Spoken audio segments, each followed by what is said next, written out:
다혜는 결국 실형을 선고받고 내연남과 함께 감옥에 들어갔습니다. 뉴스는 이 사건을 가족을 버리고 돈을 택한 대가라며 보도했습니다. 여러분, 사연 시작 전에 구독, 좋아요 부탁드려요.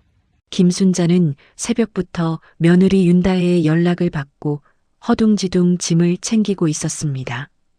평소 다혜가 이렇게 친절하게 먼저 여행을 제안한 적은 거의 없었기에 순자는 의아함과 설렘이 뒤섞인 얼굴로 거울 앞에서 머리를 천천히 빗었습니다.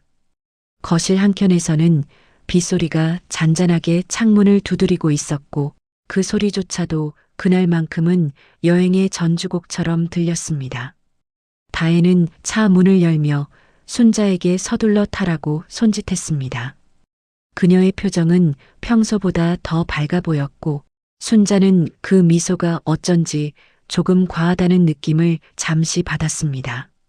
그러나 며느리가 마음을 바꿨다며 자신을 챙기는 듯한 모습이 그동안 쌓인 서운함을 조금 녹여주는 듯 했습니다. 차 안에서는 경쾌한 노래가 흐르고 있었지만 가끔씩 다혜의 손이 떨어지듯 핸들에서 잠시 힘이 빠지는 모습이 보였습니다. 순자는 조심스럽게 물었습니다. 다혜야, 너무 힘든 거 아니냐? 운전 피곤하면 내가 도시락이라도. 다혜는 짜증 섞인 목소리로 짧게 말했습니다. 어머니는 그냥 앉아 계세요. 내가 알아서 해요. 그 말투는 무심함보단 무언가 숨기려는 긴장감이 섞여 있었습니다. 배가 출항하는 선착장에 도착했을 때 비는 이미 굵은 빗방울로 변해 바닥을 세차게 두드리고 있었습니다. 순자는 손에 작은 우산을 들고 다혜를 따라 걷기 시작했습니다. 섬으로 향하는 배는 생각보다 작았고 승객들도 몇 명 없어 고요한 분위기를 풍기고 있었습니다. 배 안에서 순자는 며느리의 눈 밑에 짙은 다크서클을 봤습니다. 요즘 힘들지? 내가 이렇게까지 해주니 내가 고맙다. 순자는 진심으로 말했지만 다혜는 창밖으로 고개를 돌린 채 작게 중얼거렸습니다. 네, 오늘만 잘 지나가면 돼요. 그 목소리는 이상하게 가볍지도 친절하지도 않았습니다. 섬에 도착했을 때 비는 더 거세게 쏟아졌고 순자는 바람에 밀리듯 며느리를 뒤쫓아 걷고 있었습니다. 다혜는 계속 휴대폰만 쳐다보며 긴장한 기색을 숨기지 못했습니다. 순자는 이 여행이 왜 이렇게 급하게 잡혀 있는지 그제야 조금 의문이 생기기 시작했습니다. 섬마을 길목에 도착하자 다혜는 갑자기 발걸음을 멈추고 순자에게 작은 미소를 지어 보였습니다. 어머니, 여기서 잠깐만 계세요. 저 마트에 들를 게 있어서요. 순자는 고개를 끄덕이며 비를 피해 작은 지붕 아래로 들어갔습니다. 다혜는 빠른 걸음으로 선착장 방향으로 걸어갔고 휴대폰 화면을 급히 들여다보며 누군가에게 메시지를 보내기 시작했습니다.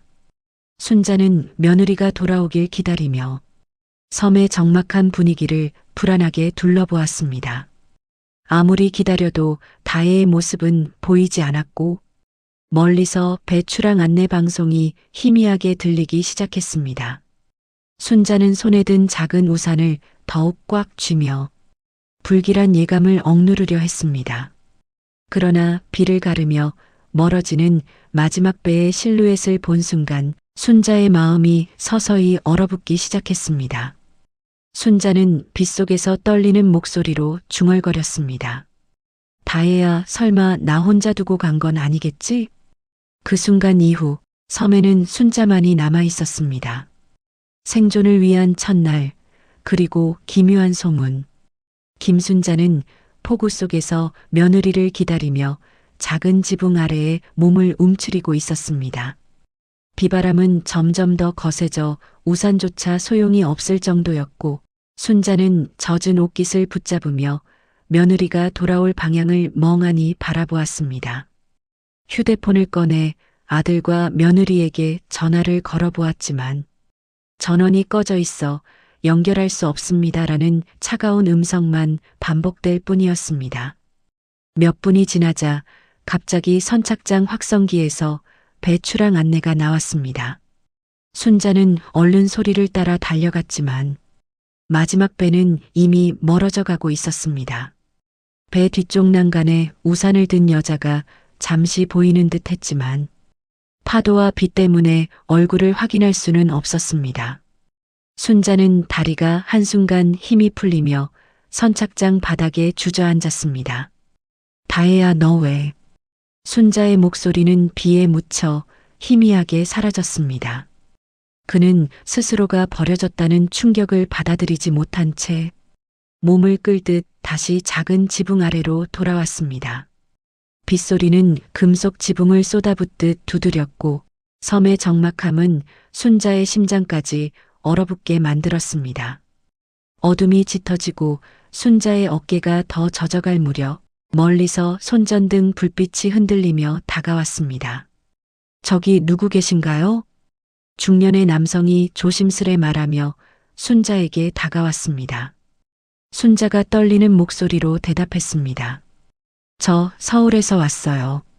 며느리를 기다리고 있었는데. 남자는 우산을 펴 순자에게 씌워주며 이런 날에 어르신을 혼자 두고 갔다고요? 하고 놀란 표정을 지었습니다. 그의 이름은 서동철, 섬에서 20년 넘게 배를 타다 정년퇴직한 주민이었습니다. 동철은 비에 젖어 추위로 떨고 있는 순자를 자신의 집으로 데려갔습니다. 작은 나무집 안은 따뜻한 난로가 켜져 있었고 순자는 문턱을 넘자마자 긴장이 풀려 다리에 힘이 풀렸습니다. 동철은 수건을 건네며 말했다. 어르신, 사실 이런 일이 가끔 있어요. 도시서 부모님 모시고 왔다가 그냥 두고 가는 경우요. 순자는 충격에 말을 잇지 못했습니다. 설마 우리 다혜가 그럴 리가 없어요. 그러나 그 말이 끝나기도 전에 순자의 눈동자에서 확신이 미세하게 흔들리는 것이 보였습니다. 잠시 후 동철은 따뜻한 밥과 된장국을 내왔습니다. 순자는 젓가락을 들었다 내려놓기를 반복하며 머릿속에서 며느리의 행동들을 하나씩 되짚었습니다. 서울에서 갑자기 여행을 제안한 이유, 섬에 도착하자마자 보였던 초조한 눈빛, 그리고 마트에 잠깐이라는 어색한 말투. 순자는 조용히 수저를 내려놓고 중얼거렸습니다. 다혜가 왜 나를 여기에? 그 순간 동철은 의미심장한 표정으로 순자를 바라보았습니다. 어르신, 그냥 느낌인데요. 그 며느리 뭐 숨긴 게 많아 보입니다. 순자는 그날 밤 한숨도 잠들지 못했습니다. 비는 지붕을 때리며 끝없이 내렸고 순자의 심장은 두려움, 절망, 분노가 한꺼번에 뒤섞여 폭풍처럼 뒤틀리고 있었습니다. 그리고 그때 순자는 알 수 없는 예감이 스쳤습니다. 이건 단순히 나를 버린 게 아니야. 뭔가 더 큰 일이 있다. 그 예감은 곧 현실이 되어 순자가 예상한 것보다 훨씬 더 큰 충격으로 찾아오게 됩니다. 집 매각 사실, 그리고 숨겨진 자금 흐름. 1500자 대사 20% 나레이션 80% 현실 막장 대사 포함. 마이너스. 김순자는 섬에 머문 지 사흘째 되는 날 비가 잦아들자 작은 마을길을 천천히 걸었습니다. 섬의 공기는 축축했지만 바람은 부드럽게 불어왔고 순자는 그 바람을 맞으며 마음을 조금 가라앉히고자 했습니다. 하지만 마음속 깊이 선 며느리 윤다혜의 행동이 계속 맴돌며 의심과 불안이 쌓여만 가고 있었습니다. 그때 작은 잡화점을 운영하는 주민 할머니가 문 앞에서 그녀를 바라보며 손짓했습니다. 아이고, 어르신 서울서 오셨다며? 혹시 동에서 오셨어요? 순자는 잠시 놀란 얼굴로 대답했습니다. 예, 맞아요. 그 동네 아파트 삽니다. 할머니는 의미심장한 눈빛으로 말했다. 아, 거기 집 팔렸단 얘기 들었는데 그게 그쪽 집 아닌가? 순자의 손끝이 떨렸습니다. 팔렸어요? 우리 집이요? 할머니는 가게 안에서 서류 같은 종이를 꺼내며 도시 부동산을 병행하는 섬 주민 청년이 최근 전달해준 정보라고 설명했습니다. 순자는 믿고 싶지 않은 마음으로 종이를 받아들었습니다. 서류에는 집 매각 일자, 계약금 입금 내역, 매도인 이름이 적혀 있었습니다. 순자는 종이를 들고 눈을 크게 떴습니다. 매도일란에는 아들 박진호의 이름이 아닌 윤다혜라고 선명하게 찍혀 있었습니다. 순자의 입에서 마른 숨이 새어나왔습니다. 이걸 다혜가 팔았다고요? 할머니는 고개를 끄덕이며 한숨을 내쉬었습니다. 도시 사람들이야 속사정 모르지만 보통 저런 서류면 본인이 팔았지요. 순자는 정신이 아득해지는 느낌을 받았습니다. 집이 팔렸다는 사실보다 며느리가 자기 명의를 이용했을 가능성이 더 무겁게 느껴졌습니다. 순자는 떨리는 손으로 가게 테이블을 짚으며 조용히 속삭였습니다. 진호가 알았을까? 아니면 같이 한 걸까? 그 순간 뒤에서 목소리가 들렸습니다. 어르신, 그 집 돈 어디로 갔는지 아십니까? 뒤편에 있던 섬주민 청년이 조심스레 다가왔습니다. 그는 주말마다 도시 부동산 업무를 돕던 인물로 해당 집의 매각 과정을 직접 본 사람 중 하나였습니다. 청년은 휴대폰을 꺼내 송금 내역 일부를 보여주었습니다. 입금된 매각 대금은 흔적을 남기지 않으려는 듯 여러 계좌로 나뉘어 빠져나갔고 마지막엔 다혜와 연관된 남자의 계좌가 목적지로 찍혀 있었습니다. 그 남자는 최근 다혜와 함께 자주 목격되었다는 이야기가 뒷말처럼 따라붙었습니다. 순자의 손목이 흔들렸습니다. 그동안 다혜가 보여준 친절, 미소, 여행 제안이 순간 쫙 갈라진 벽처럼 허상으로 보였습니다. 그녀는 비에 젖어 바스라지던 첫날의 감각을 떠올리며 한 문장을 속으로 중얼거렸습니다. 날 버린 이유가 집 때문이었구나. 동철이 그 순간 뒤에서 나타나 순자 옆에 앉았습니다. 어르신, 이 정도면 단순한 실수 아닙니다. 그 며느리 뭔가 큰 거 저지른 거 맞아요. 순자는 눈을 감고 천천히 숨을 들이켰습니다. 섬 공기 속엔 비 냄새가 아직 남아 있었고 순자의 마음 속엔 날카로운 직감이 선명하게 자리 잡았습니다. 이건 단순한 버림이 아니라 철저한 계획이었다. 그리고 그 계획의 핵심엔 자신의 집과 돈이 있었다는 사실이 점점 드러나고 있었습니다. 아들의 몰락, 그리고 진실의 시작. 1500자 대사, 20% 나레이션, 80% 3인칭 관찰자, 존댓말 막장 리얼 대사 포함. 마이너스. 박진호는 회사 건물 앞에서 멍하니 비를 맞으며 서 있었습니다. 그의 손에는 방금 받은 해고, 통지서가 구겨진 상태로 들려 있었고 비는 그 종이를 더 흐물흐물하게 만들어 점점 글자조차 보이지 않게 만들고 있었습니다. 그는 한숨을 깊게 내쉬며 집으로 향했지만 도착한 순간 현관 앞에는 낯선 이삿짐 트럭이 서 있었습니다. 진호는 당황한 듯 트럭 기사에게 다가가 물었습니다. 여기 우리 집 아닌가요? 왜 이삿짐이? 기사 아저씨는 짜증 섞인 얼굴로 답했습니다. 집 산 사람이 오늘 들어온다네요. 주소 맞는 거죠?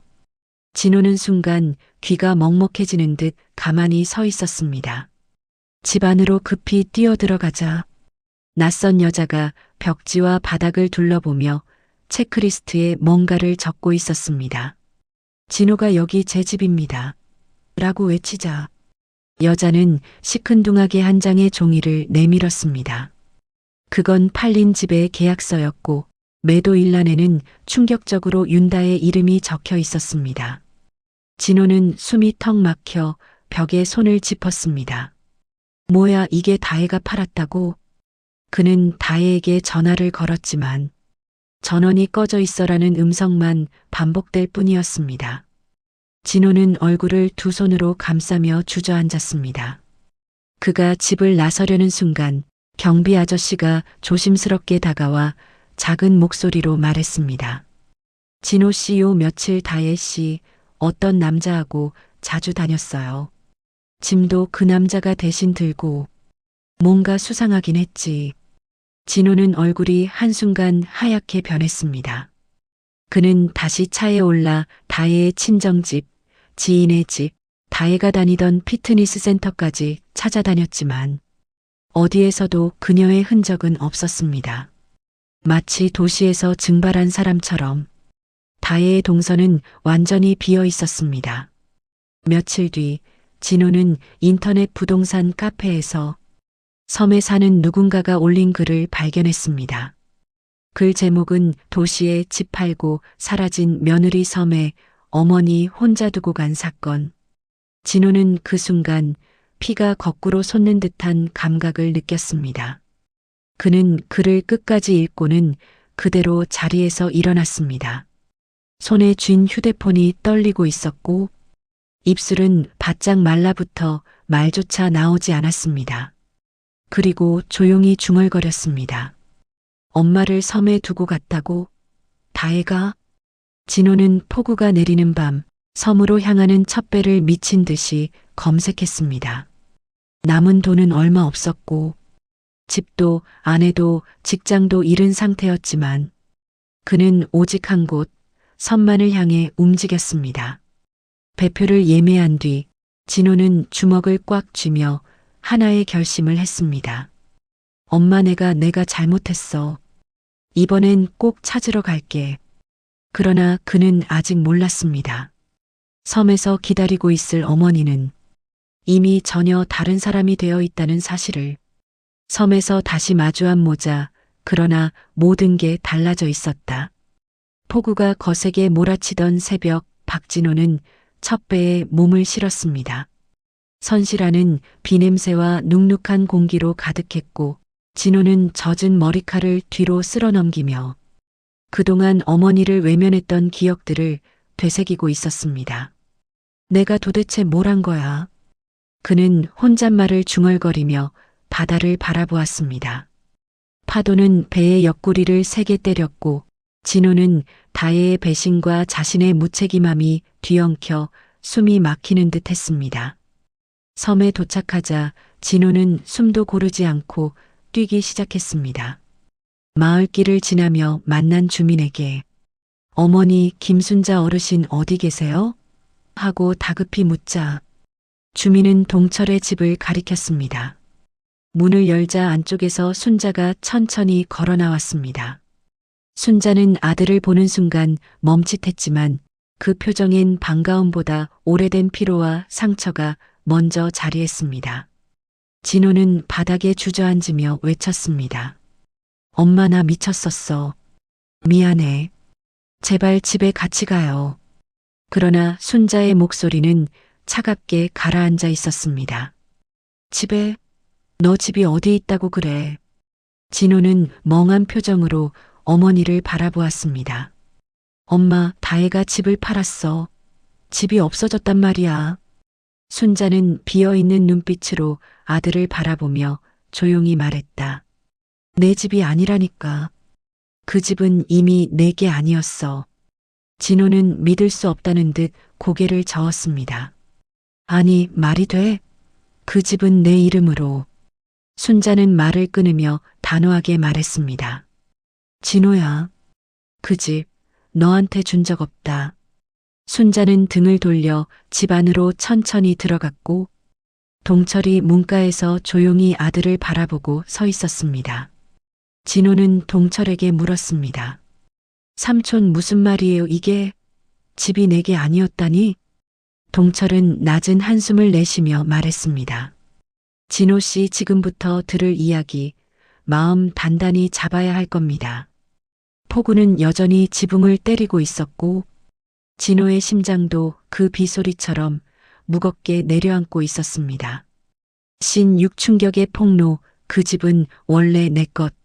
순자는 오래된 철제 서랍을 열고 서류 봉투 하나를 꺼내 들었습니다. 진호는 떨리는 눈으로 그 서류를 바라보며 말했습니다. 엄마, 이게 뭐야? 순자는 묵직한 목소리로 답했습니다. 진짜 주인이 누군지 적힌 서류다. 순자가 꺼낸 등기부등본 맨 위엔 놀랍게도 김순자 이름이 적혀 있었습니다. 진호는 숨을 멈춘 듯 서류를 뺏어보며 외쳤습니다. 엄마 이름이 왜 있어? 이거 오래전에 나한테 넘어온. 순자는 단호하게 중얼거렸습니다. 넘겨준 적 없다니까. 진호는 멍하니 순자를 바라봤습니다. 순자는 20년 전 이야기를 꺼내기 시작했습니다. 내가 결혼한다고 할 때 다혜가 계속 집을 자기 앞으로 돌리라 했지. 그때 내가 이상해서 서류를 전부 다시 확인했어. 순자는 표정을 굳히며 말을 이었습니다. 그래서 미리 내 명의로 다시 되돌려놨다. 진호는 머리를 감싸며 바닥에 주저앉았습니다. 그러면 다혜가 팔아먹은 건? 순자가 말했습니다. 다혜가 팔 권한이 없는 집이었다. 진호의 입술이 달달 떨렸습니다. 그럼 그 계약은? 순자는 서류 뒷장을 넘겨 보여주었습니다. 그곳엔 계약 무효 매도권 없음이라는 판결문이 붙어 있었습니다. 집 산 사람도 등기 이전 못했고 계약은 자동으로 무효 처리됐다. 진호는 한참 동안 말이 없었고 순자의 눈빛은 오래된 상처처럼 차갑고 단단했습니다. 그런데 왜 나한테 말 안 했어? 엄마, 왜 나한테 숨겼어? 순자는 조용히 대답했습니다. 넌 다의 말만 믿었지. 그리고 난 그때 이미 내가 내 편이 아니라는 걸 알았어. 진호는 벽에 기댄 채 조용히 울기 시작했습니다. 순자는 고개를 돌리며 창밖 폭우를 바라보았습니다. 날 버린 건 다의 하나가 아니었다. 너도 같이 버린 거다. 단단한 침묵 속에서 진호는 마침내 어머니가 그동안 얼마나 외로웠는지 깨닫기 시작했습니다. 정의의 역전 며느리의 몰락과 어머니의 선택. 며칠 뒤 도시에서는 큰 소동이 벌어졌습니다. 윤다혜가 집 등기 명의도용 및 사기 혐의로 고소당해 체포영장이 발부되었다는 뉴스가 터졌기 때문이었습니다. 다혜는 내연남과 함께 도망치려다 공항 근처에서 붙잡혔습니다. 뉴스 자막엔 시어머니 명의 도용한 며느리, 실형 가능성 이라는 문구가 선명하게 깜빡였습니다. 진호는 무겁게 고개를 숙였고 순자는 아무 말 없이 조용히 앉아 있었습니다. 동철은 두 사람을 번갈아 보며 이젠 어르신이 어떻게 하실지 결정해야지요라고 말했다. 진호는 마침내 순자 앞에서 무릎을 꿇었습니다. 엄마, 나 욕해도 돼. 때려도 돼. 근데 제발 용서만은. 순자의 표정은 단단했지만 눈동자엔 복잡한 감정이 스쳤습니다. 순자는 한참 동안 말이 없었습니다. 그리고 천천히 입을 열었습니다. 이제 내게 집은 안 준다. 진호는 놀란 눈으로 어머니를 바라봤습니다. 엄마. 순자는 고개를 끄덕이며 말을 이었습니다. 대신 내가 다시 살 수 있는 작은 월세집은 내가 마련해 줄게. 그 말은 벌처럼 따갑게 들렸지만 진호는 그것이 자신이 받아야 할 책임임을 알았습니다. 그는 눈물을 흘리며 고개를 숙였습니다. 순자는 조용히 창밖을 바라보며 말했다. 넌 이제 스스로 다시 살아라. 섬 주민들은 순자의 결정을 듣고 저 어르신 생각보다 강한 분이네라며 감탄을 금치 못했습니다. 혼자가 아니라 다시 시작된 인생. 몇 달 뒤 섬의 비는 잦아들고 순자는 텃밭에서 싱싱한 부추를 따며 조용한 일상을 이어가고 있었습니다. 동철은 나무 그늘 아래에서 고장난 낚싯대를 고치며 어르신, 이젠 섬사람 다 됐네 하고 웃었습니다.